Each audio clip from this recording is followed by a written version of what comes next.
children know that their teenage years can be very difficult. That's because teenagers are usually going through this phase of being self-centered. When we are infants, we don't really have a sense of the needs of others, but then again, we don't have a sense of our own needs either. But as we enter childhood, we begin to learn that what we want is most important. And when we are teenagers, we learn to demand what we believe we want. And as we mature into adults, hopefully, we learn to be concerned for the needs of other people. At least that's what's supposed to happen. But sadly, there are adults who have never matured psychologically or spiritually to the point of actually caring for others before themselves. The author of the letter of James was concerned about people who do not treat others as they should. And in today's passage, he kind of focuses on business ethics.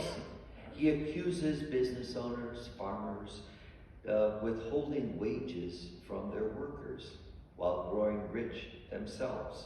They fail to hear the cries of the harvesters while busily storing up treasures for their own needs.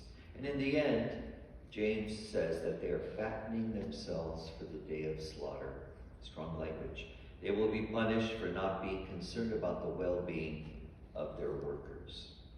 And then in the gospel, Jesus teaches that we should be willing to make any sacrifices necessary to avoid sin. Using exaggerated language, he says, if your hand or your foot or your eye are the cause of sin, better to get rid of them. After all, it's better to enter into heaven with one foot, one hand, one eye, and to go to hell with everything intact. Maybe that's good advice, looking at those whom James is accusing in his reading. Good advice for people who think only about themselves and not others.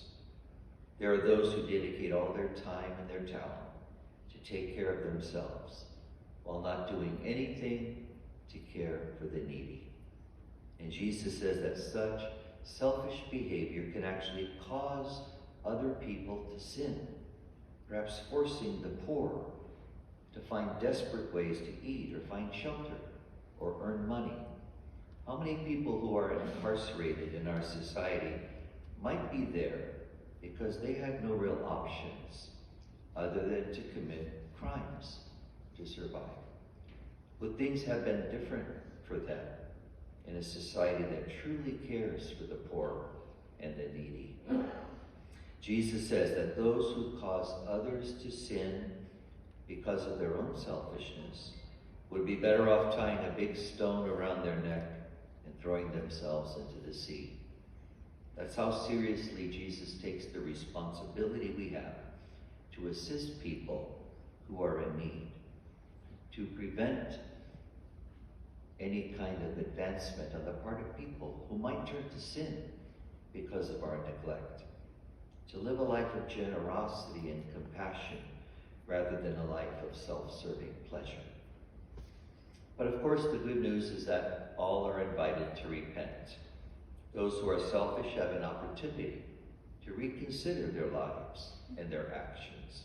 We're all given the opportunity to learn how to be generous to other people, to make the sacrifices necessary in our own lives so that we're not consumed by our own needs, but instead consumed by addressing the needs of others.